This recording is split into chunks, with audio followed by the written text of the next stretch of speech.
Ini ikan nggak ada yang ambil, silakan ambil gratis.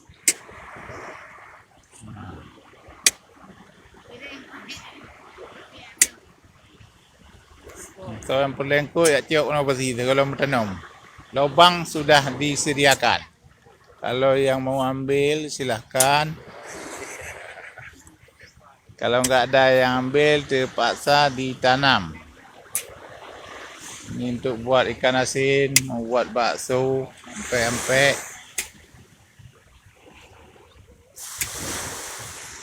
Ikan patin.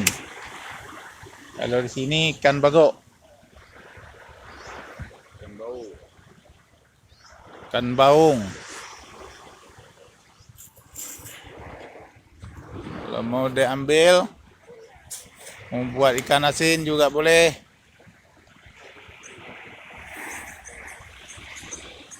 Ambil gratis, nggak dijual.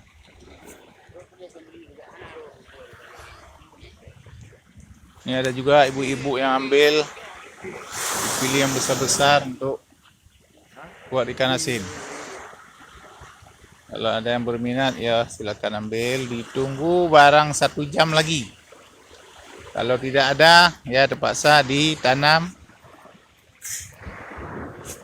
karena ikannya berduri.